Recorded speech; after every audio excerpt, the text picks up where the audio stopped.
Pas nyampe di posko kita, di rumah itu, dia langsung duduk di kasur, diem, gini, bengong.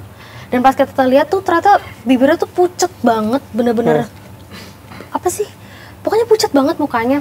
Terus dia diem, ngadep lurus ke arah dapur. Terus dia cuman gini doang, nunjuk.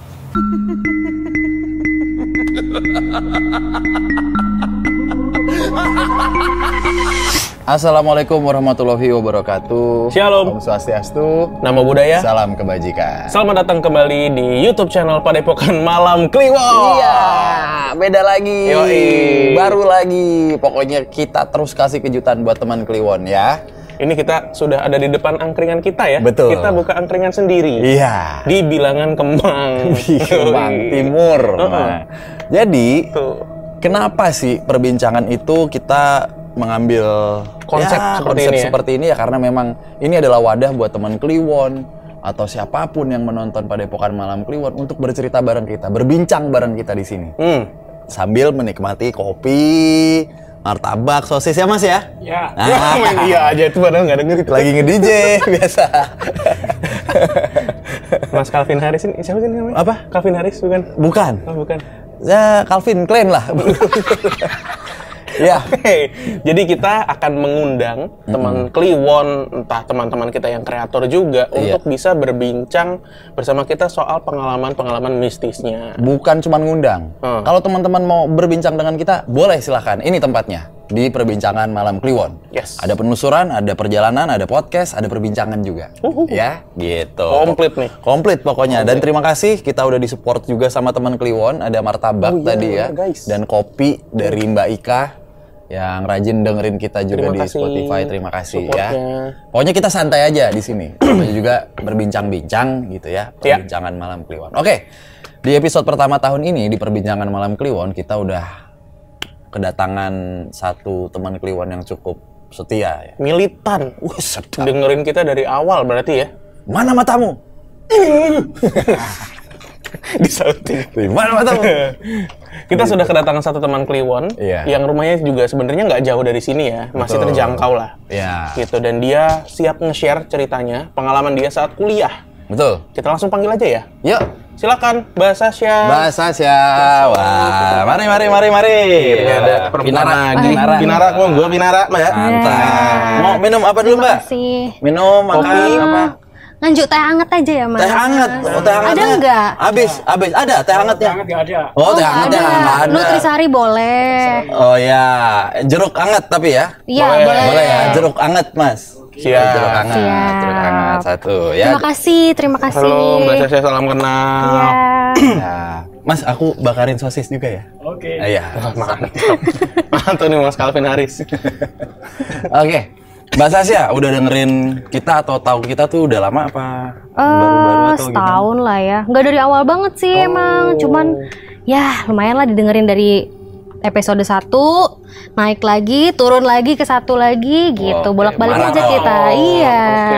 Militansinya itu kenapa tadi kita bilang militansi? Karena berhasil mempersuade apa ya? Mempersuasi.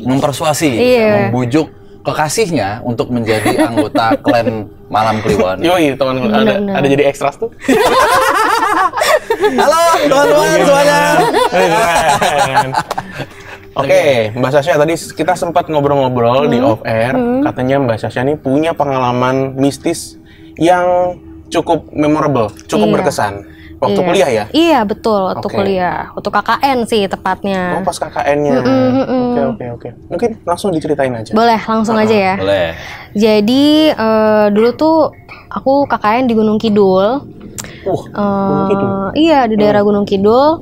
Kemudian anggota KKN kita tuh bersepuluh, 7 itu perempuan, 3-nya laki-laki. Sebentar, emang kuliahnya di mana, Mbak? Iya, boleh disebut nggak sih? Di Solo, pasti tau lah di mana kalau udah di Solo. Pokoknya yang negeri atau yang swasta? Negeri. Oh, yang negeri. Kampusnya di Solo. Kampusnya di Solo.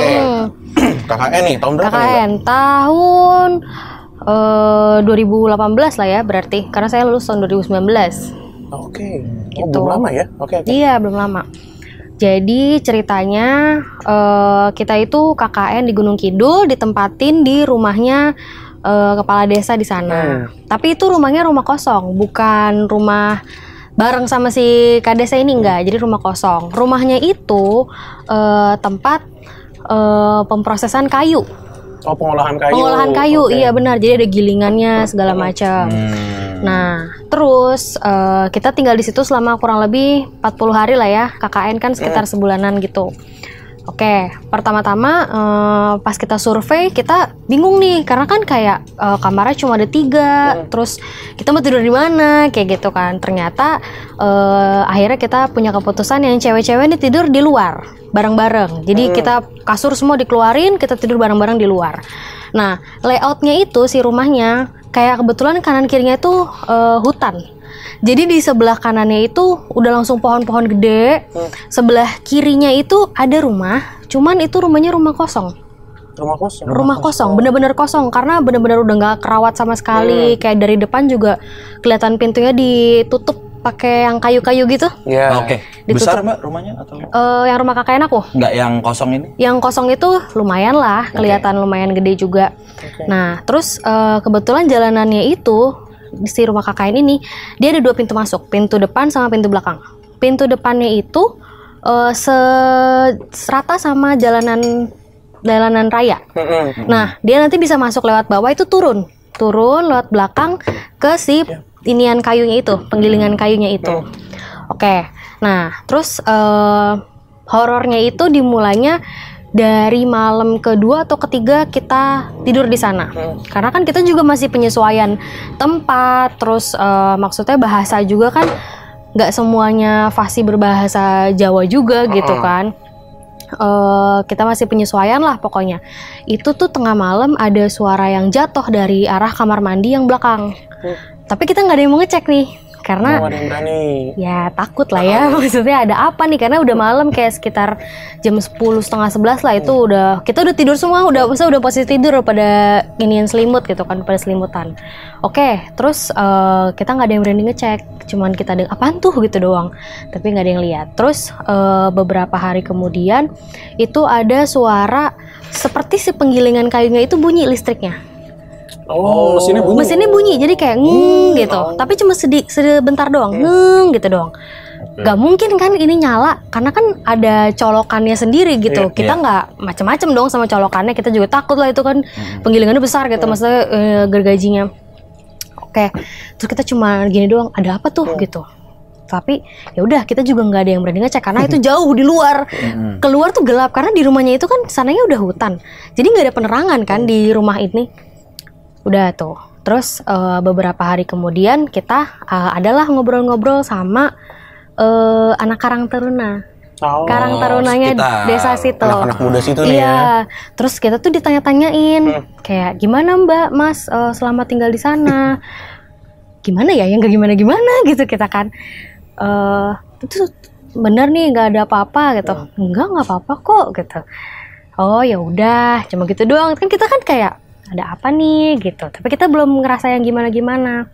Udah, terus kalau KKN itu kan kita kayak ke desa lain, kita jalan, kita bikin program gitu kan.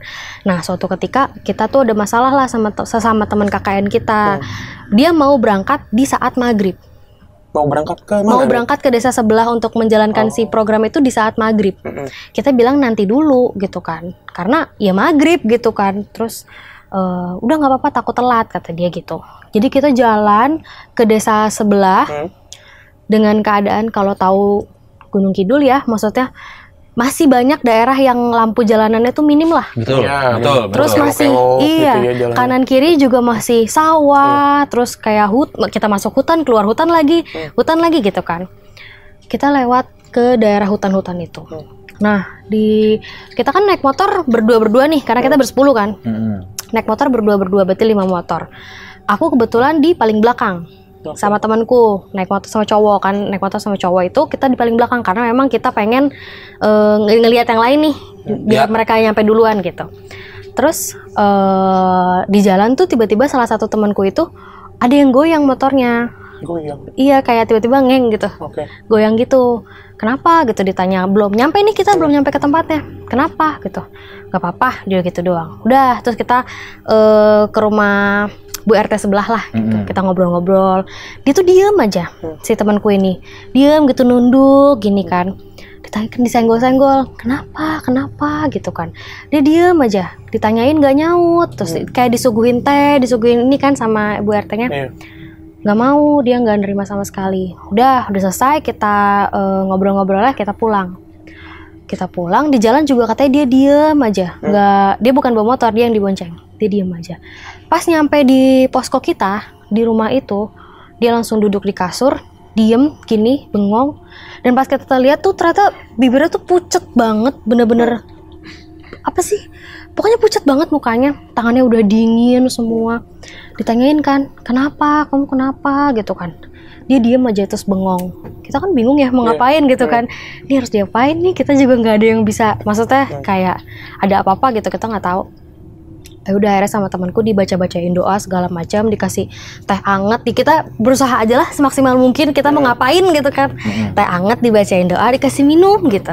Udah, terus disuruh tiduran, diselimutin segala macam. Tengah malam kita udah pada tidur nih semuanya. Kan kita tidur cewek-cewek barengan. Oh ya, itu tadi cewek ya dia. Dia cewek. Kita kan tidur bareng-bareng nih. Dan dia itu tidur di paling ujung. Tiba-tiba tengah malam dia kebangun, langsung duduk. Kita kan nggak, maksudnya cuma ngerasain kayak gerakan doang gitu kan. Iya, kita ngerasa ada yang bangun gitu. Ada beberapa yang bangun, ada yang enggak. Aku bangun sih, temanku sebelahku juga bangun. Tengok, kenapa gitu kan. Terus dia diem, ngadep lurus ke arah dapur. Terus dia cuman gini doang, nunjuk. Kenapa? Pada gitu kan. Terus enggak, terus habis itu dia tidur lagi. Tidur lagi, tapi bukan kayak kalau kita kan tidur kan kayak ambil posisi gitu kan. Orang normal gitu lah ya. Dia tuh enggak, ada kayak tidur. Udah gitu doang. Kita bingung kan. Udahlah kita tidur aja gitu. Pagi ditanya ada apa. Terus dia nggak berani ngomong, dia cuma bilang katanya ada cewek, ada perempuan, dia bilang ada perempuan. Gitu doang tuh. Baru-baru ada perempuan. Iya, ada perempuan. Dari kita yang jalan pas maghrib itu. Dari berangkat. Iya, dia udah ngeliatin. Cuma gitu doang. Siapa gitu kan, ada apa, terus dia kesini ngikut gitu kan. Enggak, dia cuma gitu doang, kayak jawab itu sesingkat banget, bener-bener kayak sekenanya aja. Udah, terus udah beberapa hari kemudian jadi kita kalau sholat itu ada ruangannya sendiri di luar. Jadi di luar rumah itu ada ruangan, itu emang buat sholat. Nah, yang cowok-cowok sholat di masjid, kita sholat di situ. Nah, 3 atau 4 orang gitu, aku lupa, termasuk aku, kita sholat lah di situ, sholat maghrib. Nah, pintunya itu kan pintu kayu. Kita tutup dong, karena kan kalau kebuka kan serem juga ya pemandangannya, hutan gitu. Walaupun kita mau sholat sih gitu kan, ditutup. Nah, pas kita mau buka, itu pintunya nggak bisa dibuka. Kita udah deg itu nggak bisa kebuka sama sekali. Padahal nggak ada kuncinya pintunya. Pintunya itu nggak ada kuncinya. Jadi kalau misalnya nyangkut pun nyangkut sama apa gitu loh, bukan sama kunci gitu kan. Udah, terus kita panik nih, aduh gimana nih kok nggak bisa kebuka. Kita telepon yang ada di dalam yang udah selesai sholat gitu kan. Tolong dong ini dibukain gitu kan. Digodek-godek gitu pintunya, nggak kebuka juga. Akhirnya nelfonin cowok-cowok nih, suruh pada pulang digodek-godek nggak bisa juga. Sampai dicongkel, sampai diapain tahu itu nggak bisa kebuka. Akhirnya manggil kayak anak Karang Taruna juga sih, kayaknya aku juga lupa. Terus dia lapor kan, ini ada yang kekunci di musola ini gitu. Oh iya mas gitu. Sudah samperin ke sana, dibacain doa. Aku nggak tahu sih dia ngapain ya di luar, karena kan aku di dalam ya gitu. Terus baca doa katanya, terus dibuka, kebuka. Kebuka gitu aja, nggak nyangkut. Nggak. Padahal tadinya udah pakai apa sih, alat yang udah dicongkel gitu. Nggak bisa kebuka. Terus dia cuma ngomong gini doang, nggak apa-apa mbak, pakai bahasa Jawa ya, cuman intinya kayak nggak apa-apa mbak, ada yang mau datang dijagain. Dijagain. Kalian itu dijagain karena ada yang mau datang katanya gitu. Oke, udah kan. Malamnya kayak jam 11-an gitu lah ya, ada suara truk lah, pokoknya truk gede kan. Iya, ternyata mau ke rumah kita nih, turun nih, ternyata bawa kayu baru dipotong tuh ya kan. Masih bentuk pohon gitu gede. Terus sama temanku ditanya, oh bawa kayu mas, gini ngobrol-ngobrol lah. Ini kayu dari mana mas? Ini kayu dari kuburan mas, dari kuburan sana. Terus kita gini, iya dari kuburan, terus kita gini, apa maksudnya itu ya yang mau datang? Maksudnya yang mau datang tuh, ya namanya pohon kan pasti ada penunggunya lah, apalah gitu kan. Apa ini maksudnya ya? Gitu kita bertanya-tanya nih gitu. Cocok loginya ke situ. Cocok loginya ke situ, cocok loginya ke situ. Oke, udah. Nah, semenjak ada si pohon itu di situ ya, lagi diproses itu, ini makin rame di rumah. Dalam arti? Jadi kayak makin tengah malam itu dari arah dapur ada yang kayak panci di gomprang gitu. Jadi kayak ada yang ngebanting gitu. Kita kan naruh panci emang di luar nih, habis dicuci ditaruh di luar gitu kan. Emang nggak di dalam kita naruhnya. Kita pikir masa iya kucing gitu kan. Tapi itu bunyinya bener-bener gomprang dibanting, deng gitu kan. Terus kita cek. Pancinya itu masih di tempat semula. Karena kita udah kayak, masa sih kita nggak pernah ngecek mulu gitu, ada sesuatu daripada kita berspekulasi. Yaudah kita cek. Udah. Terus yang ngecek itu ngeliat dari rumah sebelah, kan itu kan sebelahan ya rumahnya sama yang tadi aku cerita di awal. Rumah kosong itu. Dari rumah sebelah itu kan ada kaca. Dia ngeliat kayak ada yang jalan, cewek kata dia. Tapi cuma ngomong gitu doang, cewek ada yang jalan dari kacanya. Tuk gitu. Kabur loh dia, pokoknya dia bilang ada cewek di sebelah gitu kan. Udah, terus suatu ketika, ini putus-putus ya ceritanya kayak per hari gitu. Nah, terus suatu ketika kita diajak jalan-jalan ngelihat sumber mata air. Sumber mata air pasti di hutan dong kalau sumber mata air. Jauh nggak tuh dari rumah tempat ada jalan kaki bisa, cuman emang rada jauh 20 menitan lah. 20 menitan jalan kaki. Jalan kaki 20 menitan. Lumayan kan? Lumayan, cuman kalau orang Jawa kan bilangnya dekat aja. Dekat itu, Mbak. Iya kan? Benar kan? Dekat itu, Mbak. Dekat gitu. Nah, kita jalan. Selatan. Selatan Ulon. Benar. Kita jalan pagi-pagi. Ngomong ngalor ngidul. Sorry. Pagi-pagi nih kita jalan kan. Sambil ngeliat-liat, kayak pikiran kita pagi-pagi mau ngapain sih gitu kan, ngeliat-liat masa iya ada yang serem-serem kan, enggak.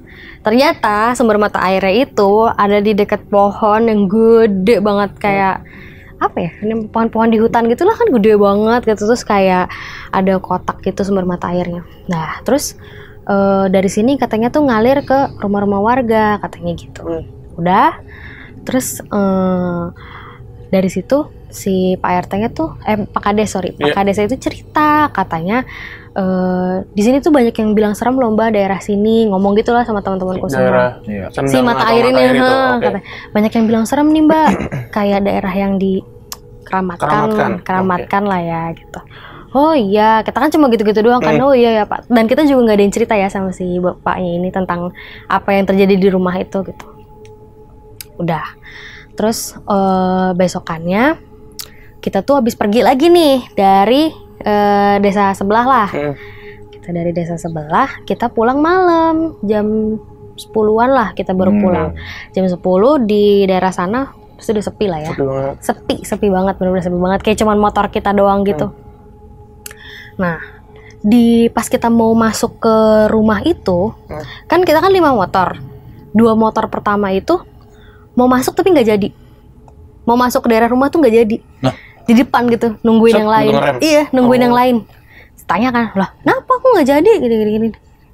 Tuh ada orang di depan katanya gitu. Nggak tahu siapa di depan rumah itu, di dekat si penggilingan kayu itulah. Siapa katanya gitu kan? Nggak tahu. Coba deketin. Pas dideketin, kita rame-rame nih akhirnya semuanya, ayo bareng-bareng kesana. Set, nggak ada siapa-siapa. Cewek lagi. Ini yang lihat nih teman Mbak yang 2 motor tadi. Yang 2 motor pertama. Bukan yang sakit. Bukan yang dia lagi. Beda lagi. Bukan. Tapi dia tuh selalu kalau misalnya kayak ada sesuatu yang aneh gitu ya, dia tuh selalu diem aja. Kayak maksudnya kayak nggak bereaksi apa-apa. Kayak iya gitu doang. Udah tuh cewek lagi. Terus kita kan bingung ya, apaan nih? Ada apa nih? Udah. Kita tidur malam. Cewek-cewek di luar udah pada selimutan, semua udah pada mau siap tidur. Teman sebelahku persis ini tiba-tiba dia kebangun duduk, langsung duduk, terus dia jerit, nggak mau, takut deh gitu kan. Ya kita langsung bangun dong semuanya, ada apaan sih, ada apaan? Dia bilang katanya dari arah dapur, ya kan ini dapur kamar mandi, dapur, terus ini kita di sini tidur bareng-bareng. Katanya ada yang jalan gini, set makin lama makin deket, tapi kayak zigzag gitu. Kan dia main HP, jadi katanya gini, jadi gue tuh main HP, dia main HP gini. Kan kelihatan ya di belakang HP-nya itu ada yang gerak gitu kan, set gitu kan. Terus kata dia tuh ada yang ngedeket, tapi hitam doang dia ngelihatnya, hitam. Terus dia langsung teriak karena ya takut gitu kan, biar kayak udah gitu. Terus kita tuh bingung kan, ya udah mau diapain lagi, kita juga nggak tahu kan ada apa. Udah, terus nah malam itu tuh panjang banget perasaan, karena setelah pertama tadi yang kita mau masuk ada cewek kan pertama, kedua ini dia bilang ada yang ngedeket. Nah ketiga temenku ini ngeliat di rak-rakan dapur itu ada rambut katanya, rambut panjang banget. Panjang itu maksudnya karena kan rak dapur kan tinggi ya, terus itu tuh panjang banget sampai bawah katanya, sampai ke lantai. Berarti kan panjang banget dong rambutnya, dan berarti dia juga tinggi banget dong itu, apalah itu gitu maksudnya. Udah, terus beberapa lama kita kan kayak memutuskan tuh kayak ya udahlah, udah nggak usah diomong-omongin, nggak usah dibahas-bahas gitu kan. Terus kita pertemuan lah sama anak-anak KKN yang lain gitu kan, kita cerita-cerita segala macem. Ternyata memang katanya desa yang paling banyak ceritanya itu, katanya itu di desa yang tempat kita ini, karena banyak hutannya, masih banyak pohonnya lah segala macam. Udah, kita kan makin kayak bertanya-tanya lah kenapa nih gitu. Sampai suatu hari titik dimana ini semua ketahuan itu adalah pas hari terakhir kita KKN. Wah, ini puncaknya nih. Iya, jadi kita mau perpisahan, atau kita kan ngobrol-ngobrol dong sama anak Karang Tarunanya lah, sama pemuda-pemuda desanya lah, pokoknya kayak gitu. Akhirnya kita cerita lah, iya nih kemarin kita ngeliat ada cewek di jalan gini-gini segala macam. Terus dibilang dari sumber mata airnya itu juga katanya serem, pokoknya banyak lah kayak gitu. Terus ini, oh masih Tamas katanya gitu kan. Ada yang ngomong gitu, masih apa gitu kan. Iya, maksudnya masih ada yang kelihatan katanya gitu. Udah dipagerin padahal. Jadi rumahnya itu katanya tuh sebelum kita dateng mau KKN di situ udah dipagerin. Udah dipagerin. Makanya dia bilang, "Oh, masih," katanya gitu. Waduh, jebol pagarnya, Bos. Iya, kurang berarti ya. Kurang. Iya, Black MU kali itu pagarnya. Pagarnya siapa aja tuh berarti? Lolos tuh. Maguire. Johnny Evans. Udahlah, terus kita tanya, memang ada apa? Katanya zaman dulu banget di rumah sebelah itu tuh ada yang tinggal. Yang kosong ini? Yang kosong itu tuh ada yang tinggal.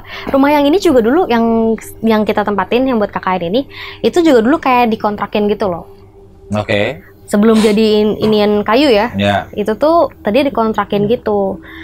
Berbarengan sama ada yang tinggal lah di rumah itu. Nah, terus katanya yang tinggal itu tuh perempuan, entah gimana kisahnya, intinya katanya dia suicide lah ya di situ. Di situ, di rumah itu katanya. Bunuh diri. Iya, di rumah itu katanya.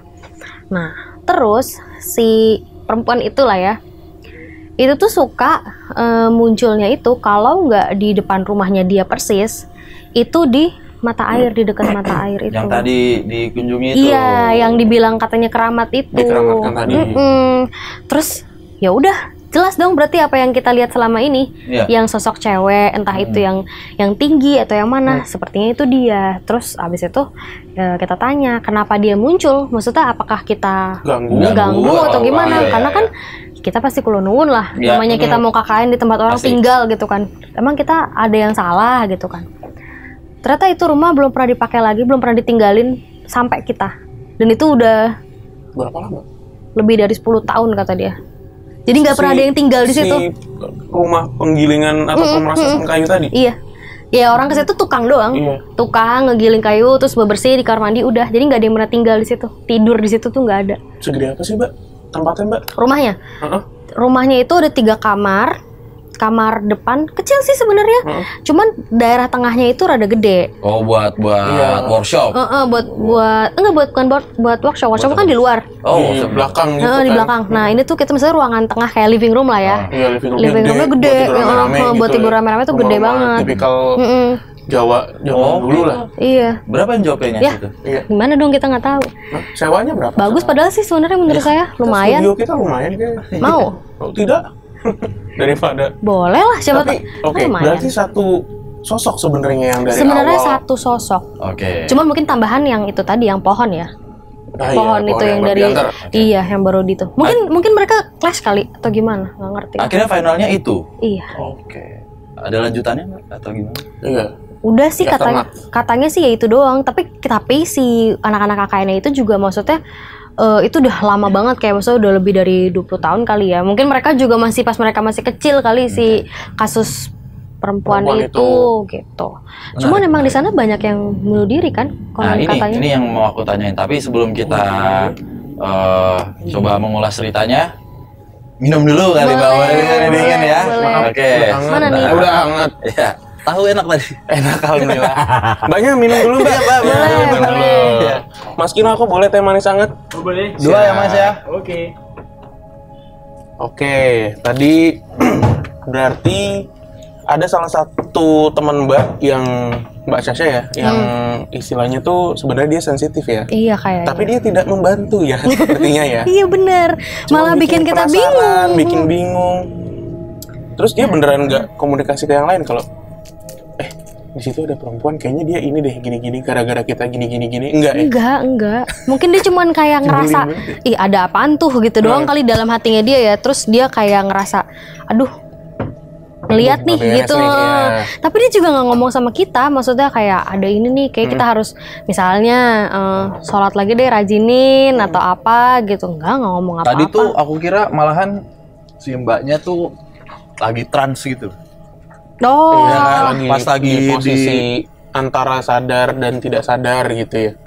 bisa jadi kali kan dia Mungkin juga ya. nggak cerita Iya, kan. iya, Jadi iya, kita iya, juga iya. nggak tahu tuh. Terus tadi yang menarik adalah di daerah tersebut emang tingkat suicide itu lumayan tinggi ya. Iya, coba deh. Paling tinggi di Indonesia ya. Coba Iya. kalau baca-baca berita Sama tuh jadi kan film, cuy. Gunung Kidul, iya benar. sama jadi film. Tapi memang ada momen di mana kan pagi-pagi tuh cowok-cowok sholat subuh. Kita kan pasti kebangun kan, maksudnya juga ikutan sholat subuh dan bangun jadinya gitu karena mereka pergi.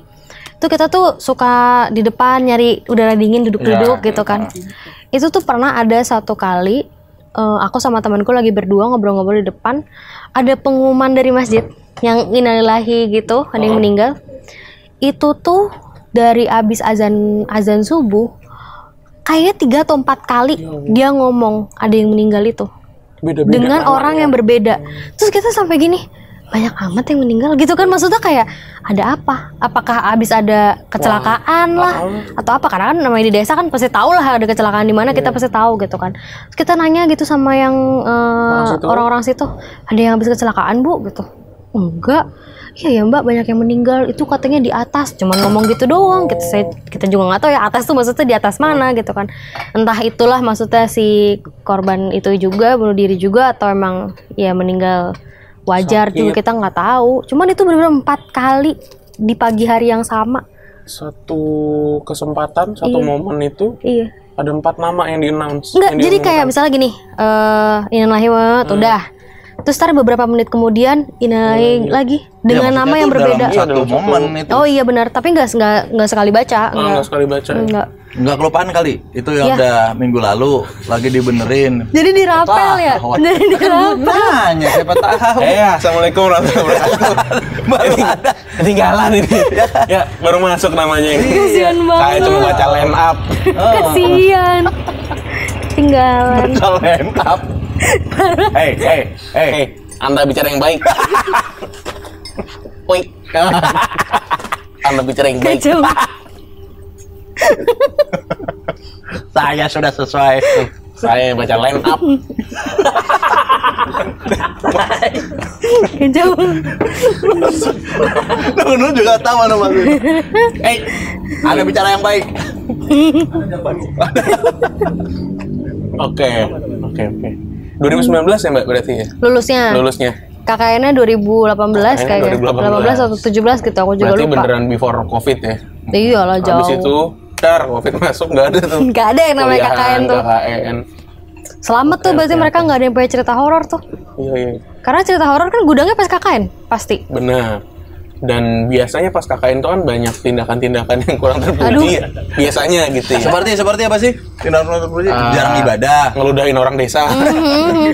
Ya, siapa tahu ya. Bisa. Oh, nggak sengaja pakai gitu. Salah gitu. Tapi di angkatan Mbak sendiri waktu itu nggak ada tuh ya, yang ibaratnya ngelanggar atau apa? Alhamdulillah enggak. Jangan ya. Manut-manut aja. Iya, gitu jangan, nggak boleh. Ntar jadi film. Iya, itu dia. Iya. Tapi kalau di kampus, Kenapa ya di kampus? ada nggak Oh, pengalaman-pengalaman yang terkait? Soalnya kita pernah Natural. dapat cerita Iya. dari kampusnya Mbak, tahu aku. ya kan? Tahu Iya. kan? Tahu dong. Dan ternyata divalidasi tuh. Ya. Cheers, Mike. Oke, alright. Main charge saja. Cheers, Mike. Whisky, bro. Ya, Anget Rizky tuh. diuyuk begitu. Iris, bro. Iya. Kalau Aris gimana minum? Oh, iya, Mike. Enggak, abis minum gimana? Iris apaan begitu? Tadi pertanyaannya apa tadi? Lupa Itu jadinya. kita juga cerita, dapat ya. banyak cerita dari kampusnya Mbak. Heeh. Ternyata kampusnya Mbak tuh juga ada satu sosok yang cukup kuat tuh di fakultas apa seni apa tuh waktu itu? Dokteran. Tuh? Dokteran ya. Iya, dokteran. Terus bahkan ada yang waktu itu ngirimin video, inget nggak lu? Yang itu. Yang iring-iringan itu. Emang itu ada videonya juga? Bener-bener. Yang iring-iringan di CCTV itu. Oh iya benar. Itu Di kan di depan kampus tuh tersebut. dekat rektorat kan? Lah mana kita tahu di depan apa belakangnya? Itu diceritain. Oh. Iya. Di depan Tapi kalau kepala. Mbak sendiri di kampus pernah? Ada sih, Ngalamin. cuman nggak se-ekstrim yang dicerita itu. Nggak se-ekstrem pas KKN. Iya juga, maksudnya cuman tapi gimana ya? Kayak cerita horor rada aneh sih. Kocak. Beneran, ini kocak banget. Misalkan. Ya kan contohnya, kita anak-anak kosan nih, cewek-cewek biasa lah, tahu sendiri kita suka iseng ke kampus malam-malam. ngapain? Jalan aja. Naik mobil, naik motor gitu, jalan-jalan aja ke kampus. Terus malam-malam itu kita tuh lagi ke kampus nih, jam berapa ya, lupa, jam 10-an kali. Nah, kita di mobil berlima. Terus ada yang nyeletuk nih temanku, kebelet pipis, cepetan pulang gitu kan, kebelet pipis nih gitu. Disautin lah sama cowok nih satu, udah pipisnya di sini gitu kan. Dan itu kondisinya kalau tahu kampil. Hampir aja. Ya udah lah ya. Universitas Negeri di Solo lah. Ya, bener nih. Bener negeri di Solo. Tahu lah ya. Nah itu tuh di bagian belakang itu kan ada apa sih, pura? Ya pokoknya Nyebutnya takut Tahu salah. aku. ya itu Kayak gapura atau apalah bangunan yang seperti patung-patung. ya Deket itu situ dia. lah, deket situ. Kan lewat situ tuh. Tat. Lu bisa di sini, gelap nih, pada gitu, ada gitu kan. Iya, pada gitu-gitu kan. Udah, kita pulang nih ke kosan. Kita emang suka tidur di kosan bareng-bareng gitu. Sleep over ala-ala. Oke. Biar kayak di US, bro. Iya, tapi kan kita versi anak kosan gitu. Iya, S-nya kan Solo, US. Ya. Terus pas kita udah nyampe kosan, kita udah siap-siap tidur, kita udah cuci-cuci lah semuanya. Pas kita udah siap tidur, itu tuh bau pesing. Bau pesing, bener-bener bau pesing banget, kayak WC umum kayak di Iya, Maaf, kayak musang kencing gitu. Maksudnya nggak tahu lagi musang kencing kayak gimana. Nggak semua orang tahu juga. Nggak semua orang tahu bau musang kencing itu gimana, bro. pusing. Ya nggak semua orang tahu. Ya, intinya semua pipis kayak pesing sih. terminal gitu ya. Iya bener. Iya, maksudnya di Pom toilet-toilet umum. bensin nih, kayak gitu. Iya kayak gitu, bau pesing banget. Iya, nggak mungkin lah, maksudnya kamar mandi cewek gitu yang sampai sepesing itu gitu ya. Iya. Apalagi ini kebetulan yang punya kamar anaknya bersih banget lah gitu. Terus kita tuh sampai ke kamar mandi kayak nyium gitu kamar mandi. Enggak, aku nggak bau pesing di kamar mandi gitu ya. Tapi pas kita di kamar, kita mau siap bobo tuh bau pesing banget, bener-bener kayak pesing gitu. Terus kita gini, tadi sih ngomong pengen pipis di situ gitu, diledekin gitu. Jadi ini bau pesing nih gitu kali, gak tahu sih, tapi ya Tapi nggak ada yang akhirnya muncul gitu. nggak, jangan, ih seram banget. Ya kan udah nggak ke di situ. Iya sih benar. Ntar pulangnya lah. Next lain kali ke adik tingkat dibilang, lu jangan mau kencing di situ sembarangan. Nyopet. Oh, nyopet. Nyopet Bawa Cak. uang nanti. Oh iya benar. Boleh tuh. Di egg out. Ide bagus. Uang lebih manis daripada madu. Aduh, ya Bawa uang Allah. nih. Iya. Aku mencium bau uang. Kayak kakek-kakek. Tadi sih mau nyopet di situ. Iya, keren. Iya. Aduh. Oke, Mbak Sasha, makasih banyak ya. Iya, Udah mampir ke PMK ya, udah dengerin kita juga. Iya, siap, nanti nggak apa-apa kita yang bayar aja. Ya, tenang aja. Wah, tenang aja. emang gitu dong. Kita hire 4 tahun. Kita hire 4 tahun. Ya, Mas Sasha terima kasih banyak cerita KKN di Gunung Kidul tadi yang ternyata juga akhirnya kita tahu masih di tahun 2018 Iya. 19 ya. 18. KKN tuh 18. 18 ya. Ternyata ya itu fakta yang tadi Danu bilang, tingkat bunuh diri ya atau suicide di sana itu tuh real. banyak, dan ternyata divalidasi juga gitu. Dan ternyata yang mengganggu KKN-nya Mbak Sasha di Gunung Kidul waktu itu diduga terindikasi adalah sosok yang ternyata bunuh diri di rumah kosong itu. Itu ya. Pokoknya terima kasih sekali lagi Mbak Sasha. Thank you udah main ke Berbincangan Malam Kliwon ya. Ya. Jangan bosan-bosan dengerin dan nonton kita. Ya. Siap. Terima kasih karena kita nanti mau kedatangan teman Kliwon lagi. Mampir ke sini. Soft opening biasa. Ya, soft opening bener. Angkringan. Sampai subuh lah di sini. Oke, terima kasih. Kita ketemu di video berikutnya. Bye.